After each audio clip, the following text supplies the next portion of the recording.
I'm going to talk about the Fermi paradox. So the Fermi paradox was created by Enrico Fermi in 1950 during one of the conversations with his friends. So, what is the Fermi paradox? The Fermi paradox refers to the question that, given how big and expansive the universe is, why haven't we found any signs of aliens yet? So, as of 2025, the closest evidence we have gotten to an actual piece of evidence that aliens do exist is this disc-shaped object that flew past the sun in 2017. However, then it flew out of the sun's trajectory and was never seen again. So, due to its unnaturally high speed, why scientists have theorized this as an alien spacecraft. However, given how aliens have come so advanced that they can create entire spacecrafts that can travel quickly through the universe, why haven't we found signs of probes yet, which is more cost effective and also consumes less fuel? And then, so what can we do to maybe prove the existence of aliens? First, we can say the Drake equation. So the Drake equation is a form of mathematical equations that aims to calculate how many universes that do contain a habitable planet in. So first, we are looking for n, which is the number of detectable civilizations in the Milky Way galaxy. N is the product we're looking for, however, the last four components, which is FL, FI, FC, and L, are unknown, which means we only have estimations to work around with. So in 1960, which is when the Drake equation was first used, we have calculated there to be around 1,000 to 10 million stars in the universe that contains ancient and intelligent civilizations. However, most would argue that this equation suffers from a massive overconfidence effect. So then moving on to the Great filter. So the Great filter can mean two things. First is biogenesis. Biogenesis is the process in which an object evolves to become a living being. So the Great filter is a theory that scientists have created that maybe the Great filter is decreasing the chances of biogenesis happening and therefore decreasing the amount of civilizations that evolve to become intelligent.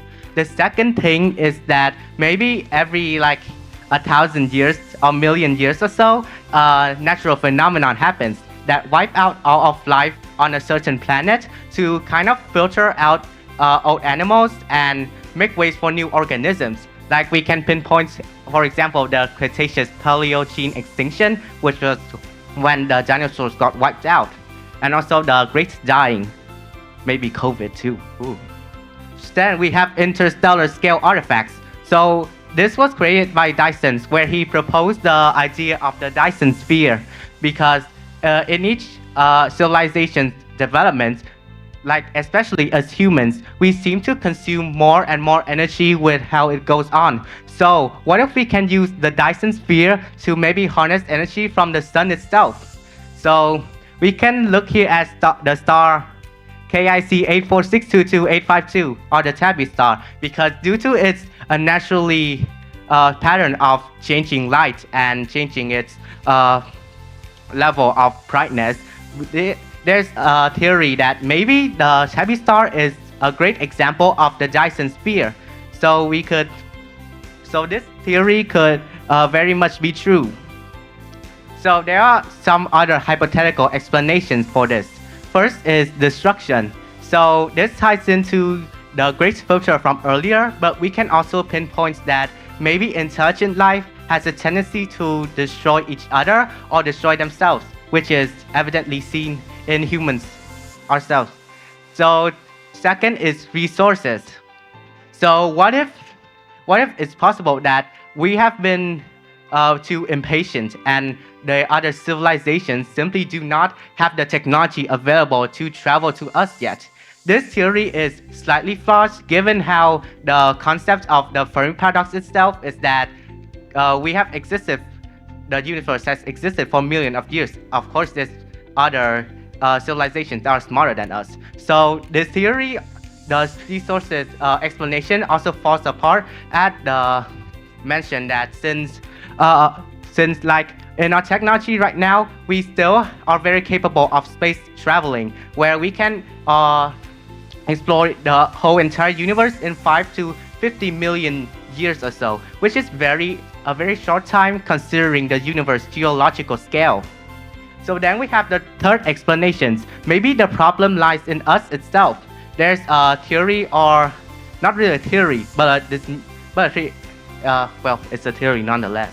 It dismisses the entire idea of the Fermi paradox, where it proposes that maybe we are the first civilization that do evolve to become intelligent in the universe, and that means that we are the first, and the other civilizations simply haven't stepped to our level yet.